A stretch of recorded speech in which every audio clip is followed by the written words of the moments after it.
E para nós iniciarmos então, eu sempre peço que vocês estejam com as suas Bíblias, né? Porque a nossa análise, os nossos estudos, eles passam pela Bíblia, tá? Nós vamos voltar alguns capítulos antes do encontro de Davi e Jonatas para percebermos de que maneira o redator nos prepara para os acontecimentos centrais ali do capítulo 18, tá? Nós vamos perceber que o redator de 1 Samuel, ele vai enfatizar a beleza de Davi, o quão Davi era atraente, o quanto sua presença era aprazível, tá? 1 Samuel 16, 12, parte A, eu vou ler aqui, tá? Se você estiver com a Bíblia e quiser nos acompanhar, é interessante, tá? Fica ainda um estudo mais rico.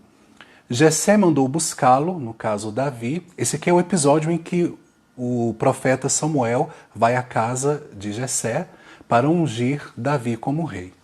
Ele, Davi, era ruivo, de belos olhos e de aparência formosa. Essa tradução é da CNBB. Então, o narrador, o redator de 1 Samuel, ele começa nos chamando a atenção para alguns aspectos físicos de Davi. Então ele diz que Davi era ruivo, que Davi tinha belos olhos e que ele tinha uma aparência formosa. Tempos mais tarde, Saul solicita a presença de alguém ali no palácio. Alguém que pudesse ajudá-lo com aqueles problemas de ordem espiritual, aquela perturbação espiritual que Saul estava enfrentando. A tradução da Bíblia de Jerusalém, em 1 Samuel 16, 18, diz o seguinte: um dos seus servos pediu para falar e disse, aqui no caso um dos servos de Saul, tenho visto um filho de Jessé, um belemita, né? A própria expressão tenho visto um filho de Jessé mostra que Davi era notado, né? Por onde Davi passava, ele era percebido. Que sabe tocar e é um valente guerreiro, fala com discernimento, é de bela aparência e Yahvé está com ele. Ou seja, nós temos aqui na boca de um servo, uma pessoa do sexo masculino, palavras de elogio, tanto à beleza física de Davi, quanto às suas qualidades pessoais, como um ótimo instrumentista, ele sabia tocar, um guerreiro valente e alguém que falava com discernimento, com sabedoria. E além de enfatizar esses aspectos da personalidade, aspectos intelectuais de Davi, ele enfatiza também, ele é de bela aparência e Yahvé está com ele. Então, quando nós vamos lendo toda a narrativa, o redator, o autor de 1 Samuel, ele vai nos preparando para os acontecimentos que virão. Davi era um homem de presença aprazível. Davi era um homem atraente.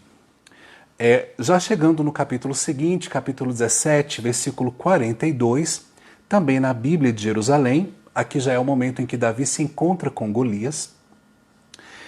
O texto diz, o filisteu pôs os olhos em Davi, e assim que o viu, o menosprezou, porque era jovem, era ruivo e de bela aparência.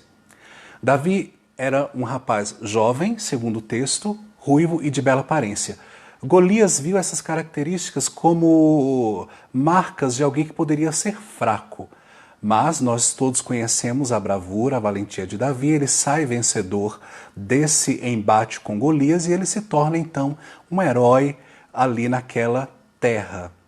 Bom, quando o autor, o redator de 1 Samuel, nos revela todos os encantos de Davi, sejam talentos pessoais, sejam atributos físicos, o capítulo 18 entra em ação. E é exatamente nesse capítulo que nós vamos perceber que Davi, ele foi amado por Jonatas, ele também foi amado por Mical, por Saul e pelo povo. Primeiro, o redator nos apresenta um homem belo com atributos pessoais importantes. Depois ele nos apresenta como Davi influenciava as pessoas ao seu redor.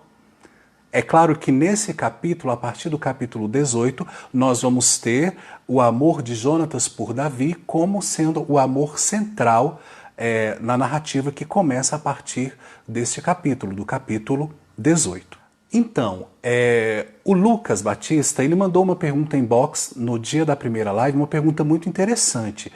Ele pergunta o seguinte, se não há, eu estou aqui traduzindo com as minhas palavras a pergunta do Lucas, tá? Se não há na Bíblia uma palavra para homossexual, como nós podemos concluir então que Jonatas e Davi experimentaram um sentimento de natureza homoafetiva e como nós podemos concluir que pelo menos Jonatas fosse homossexual e Davi bissexual, já que nós conhecemos a história de Davi com outras mulheres e entendemos que dizer que Davi era homossexual vai contra toda a narrativa bíblica. Ele poderia ser e pode ser, eu acredito nisso, bissexual, tá? Mas Jonatas, ele não era casado também? Sim, é importante entendermos uma coisa. Naquele contexto sociocultural, um contexto patriarcal, todas as pessoas deveriam se casar.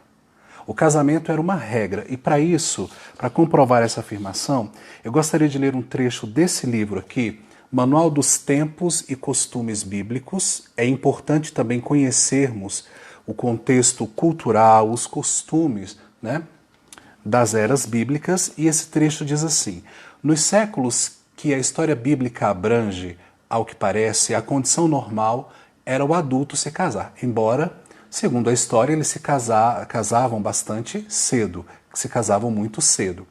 O Éder está fazendo uma colocação, importante enfatizar que a cultura judaica, o culto à beleza masculina, não era predominante, e o fato de o autor enfatizar essa beleza estética nos dá a entender que existe um fator sensual nos textos. Exatamente, Éder, concordo com a sua colocação. Casar-se era uma prática tão normal naquelas alturas que quem não o fazia ficava estigmatizado socialmente. Então Jonatas também foi casado com uma mulher, ele teve um filho chamado Mefibosete. Mas algumas pessoas se apegam ao fato de Jonatas ter se casado e ter um filho para reforçar, né, que ele era heterossexual. Não vamos confundir as coisas. Homossexualidade não é sinônimo de esterilidade. Um homem homossexual pode muito bem ter filhos com mulheres. E isso acontece até os dias de hoje. Muitos homossexuais têm filhos biológicos, tá? Ser homossexual não significa que o homem seja impotente e não possa ter filhos. A regra naquelas sociedades era que todos se casassem. Quem não se casava, como nós lemos aqui, ficava socialmente estigmatizado. Então Jonatas, sendo um homem jovem, seguindo todas os protocolos culturais daquela sociedade, naturalmente também se casou e teve um filho, Mefibosete, que também é importante nessa narrativa porque vai ser adotado por Davi, e ele deixa muito claro, por amor a Jonatas, né, ele adota Mefibosete e o faz sentar-se à sua mesa, fazendo de Mefibosete também parte de sua própria família. Tá? Voltando à pergunta do Lucas, como nós podemos entender que Jonatas era homossexual e Davi era bissexual? Bom, nós vamos voltar então a dois textos que nós lemos aqui na terça-feira passada. Você pode abrir, caso esteja com a Bíblia, em 1 Samuel 18, 1 a 3. E depois nós vamos fazer um paralelo com Gênesis 34, 3 e 4. Quando um texto ele não está muito claro, nós podemos recorrer a textos paralelos para que o texto obscuro se torne mais claro. Na minha opinião, o texto de 1 Samuel 18, de 1 a 3, não é um texto obscuro. Para mim, ele é um texto bastante claro. Porém, para algumas pessoas ainda é difícil admitir que o sentimento que uniu Davi e Jonatas aqui seja de natureza homoafetiva. Nós temos esses preconceitos culturais que nós carregamos. Se o texto dissesse, preste atenção, e acabando Davi de falar com Saul, a alma de Jonatas ligou-se à alma de Miriam, e Jonatas a amou como a sua própria alma. Será que nós teríamos dúvidas de que esse amor seria um amor romântico? Não teríamos dúvidas. Eu acredito que esse texto seria um dos mais lembrados quando se quisesse buscar nas Escrituras um texto que enfatizasse o amor de forma intensa. Então, se fosse aqui no lugar de Davi, fosse a palavra Miriam, o nome de uma mulher, nós não teríamos nenhum problema em aceitar que o texto tratava de um amor de natureza romântica. Mas como no lugar de um nome feminino nós temos um nome masculino, o nosso preconceito cultural, a nossa percepção cultural nos faz ter certa dificuldade de entender, porque nós temos, inclusive dentro do meio cristão LGBT, certa dificuldade de acreditar que algumas personagens bíblicas pudessem ser gays e lésbicas. E isso, de certa forma, é um tipo de homofobia, porque nós acreditamos que ser homossexual, ser lésbica, ser gay ou ser lésbica, seria um problema na vida dessas personagens, e não é um problema. O problema não, a orientação sexual em si, ela não é nenhum problema, ela não torna o gay inferior ao hétero e vice-versa. Tá? Então é importante entendermos que precisamos deixar os nossos preconceitos culturais de lado e entendermos o que a Bíblia diz. Tudo bem, eu tenho dificuldade de entender, de absolver o que você está dizendo em relação ao amor de Jonatas para com Davi. Eu tenho dificuldade de entender esse amor como sendo de natureza romântica. Vamos então para um texto paralelo. Nós já entendemos que em 1 Samuel 18:1, nós temos aqui alma, o do hebraico nefesh, temos o verbo ligou-se, do hebraico kachar, e temos amou, que é o verbo ahav. Bom, quando a gente vai para Gênesis, capítulo 34, nós vamos encontrar uma estrutura linguística semelhante. Ouça. Sua alma, a alma de Siquém, nefesh, se apegou, ligou-se, que é o verbo dabak, a Diná, filha de Jacó, e amou Ahav, a jovem. Então, quando nós lemos esses dois textos e quando nós olhamos para o texto de Gênesis e percebemos que a alma de Siquém ligou-se a Diná e ele amou a jovem, nós não temos nenhuma dúvida de que se trata de um sentimento de natureza romântica. Quando nós lemos, portanto, 1 Samuel 18:1, à luz de Gênesis 34, 3 e 4, não pode restar dúvidas de que o sentimento que uniu Jonatas a Davi naquele momento também era de natureza homoafetiva, era de natureza afetiva, romântica. Bom, quando a gente lê que a alma de Siquém se apegou a Diná e ele amou a jovem, obviamente nós entendemos que a orientação sexual de Siquém era heterossexual. Se a sua alma se ligou à alma de uma mulher e ele amou essa mulher, nós podemos inferir que a orientação sexual de Siquém era heterossexual. O mesmo raciocínio, a mesma analogia vale para analisarmos 1 Samuel 18:1. Se lá em Gênesis nós temos uma estrutura de alma, nefesh, dabak, ligou-se, e amou Ahav, e encontramos a mesma estrutura em 1 Samuel 18, versículo 1, se lá em Gênesis nós conseguimos inferir a natureza do sentimento e a orientação sexual dos envolvidos, o mesmo acontece aqui em 1 Samuel 18, versículo 1. Então, quando existem textos que causam certa dificuldade, nós recorremos a textos paralelos e esses textos paralelos nos ajudam a compreender, eles jogam uma luz para os textos que podem causar certas dúvidas ou alguma dificuldade de compreensão. Ficou clara essa explicação? Eu acredito que sim, né? Então nós podemos inferir aqui que a natureza do sentimento de Jonatas para com Davi era uma natureza homoafetiva e que a sua orientação sexual era homossexual. E a de Davi, como nós já conhecemos pela história, era uma orientação bissexual. Vamos dar prosseguimento agora analisando um texto que nós não tivemos tempo de analisar na semana passada.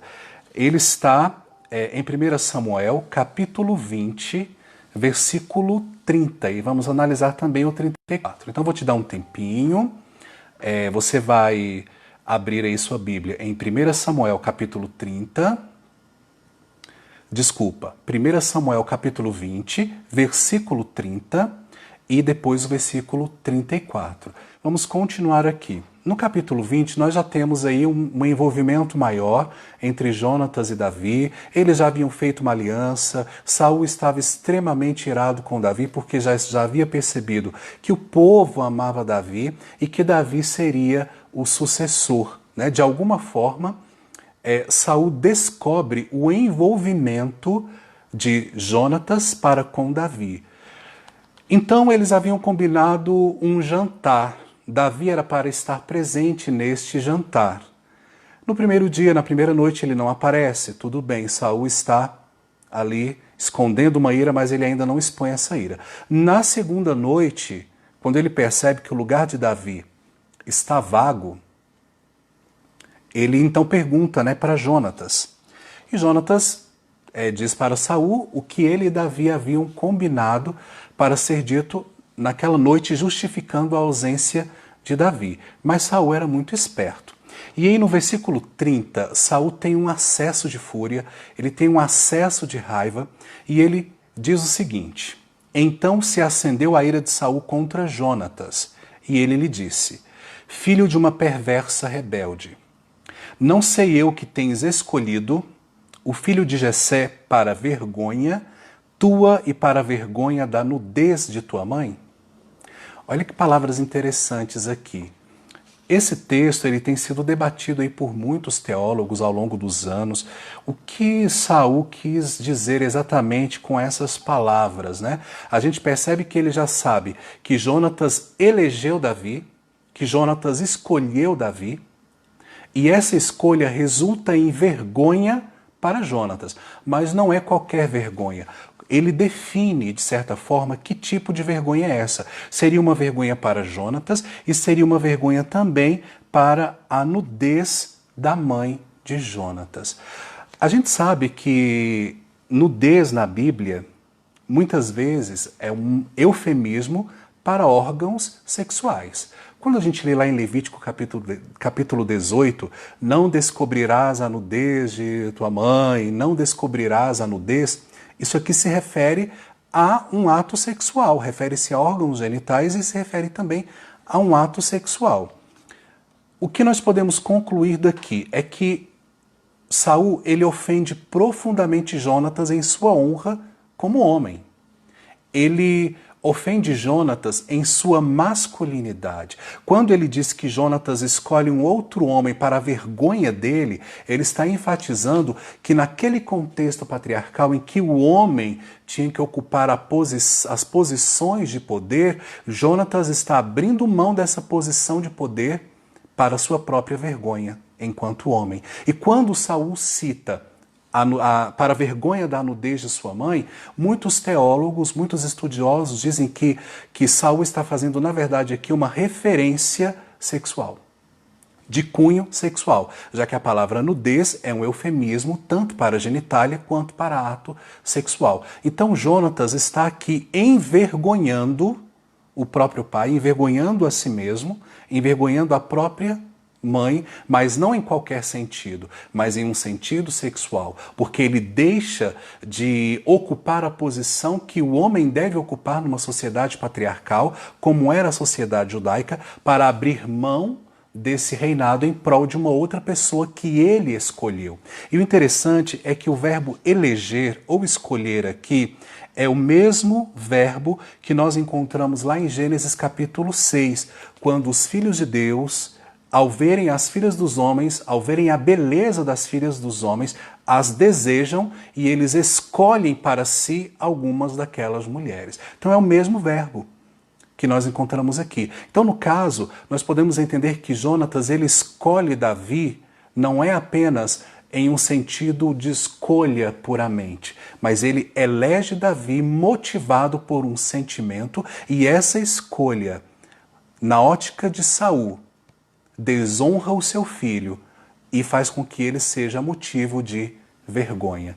Não qualquer vergonha, mas uma vergonha que atinge em cheio a sua masculinidade. Tanto é que a reação de Jonatas é uma reação bastante intensa. Olha só, o versículo 34 diz assim: pelo que Jonatas, depois que Jonatas ouve essas palavras de Saul, Jonatas, todo encolerizado, ou seja, Jonatas estava tomado pela cólera, se levantou da mesa e no segundo dia do mês não comeu. Detalhe, gente, aqui nesta cena, Saul tenta matar Jonatas. Olha só como é interessante. Os pais de hoje, muitas vezes, colocam nas mães a culpa pela homossexualidade dos filhos. Não é verdade? E existem pais que até agridem com palavras, fisicamente, ou de maneira mais intensa, um acesso de fúria, até matam um filho por ser homossexual. Então eu percebo aqui nas palavras de Saul uma certa homofobia, na verdade uma grande homofobia. É claro que nós não temos os termos técnicos que nós temos hoje para traduzir esses sentimentos no texto original.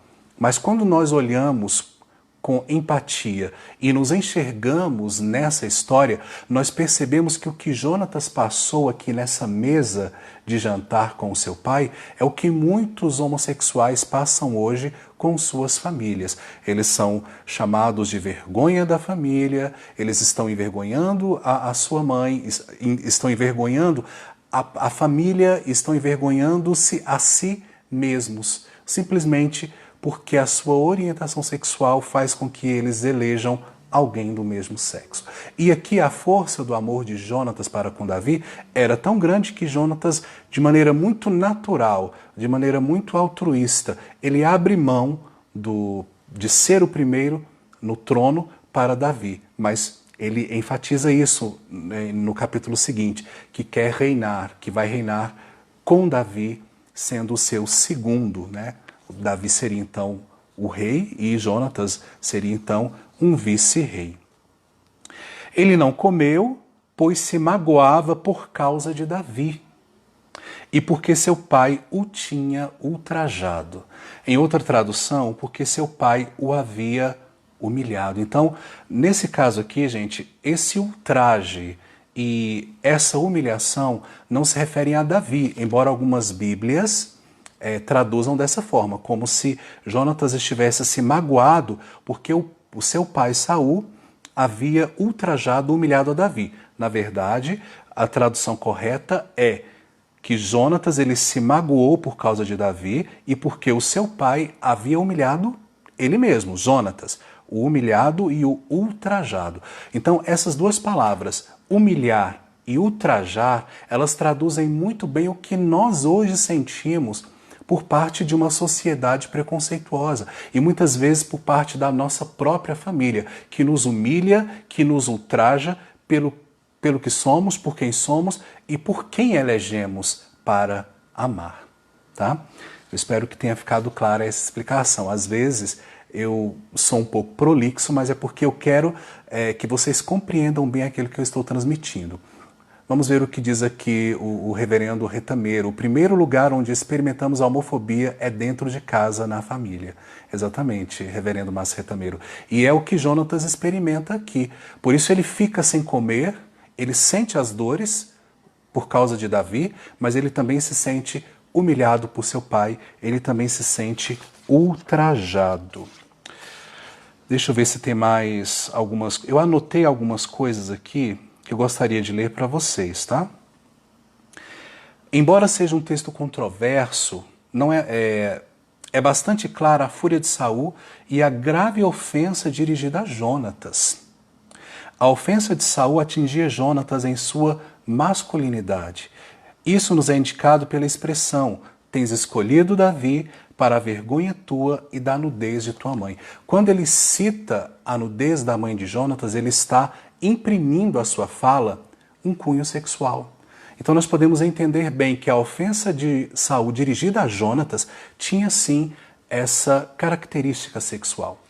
Meus queridos, é isso. Se houver perguntas, nós vamos respondê-las na próxima live. Se houver colocações, podem mandar por inbox, tá? Eu vou ler todas as colocações, vou buscar respondê-las. Tem a pergunta do Wilson Filho. Ele perguntou o seguinte: por que essas traduções elas trabalham para eliminar a provável, ou a possível, ou a certa homossexualidade dessas personagens na Bíblia? É muito simples, né? Essas traduções fazem isso para invisibilizar a nossa existência nas Escrituras, fazem isso para evitar ter qualquer tipo de problema ou questionamento. Quem lê, por exemplo, uma NVI não vai nunca identificar a natureza do sentimento de Jonatas para com Davi, né? Então eles fazem isso para invisibilizar tanto a existência de gays e lésbicas na Bíblia, quanto a existência do amor dessas pessoas, né?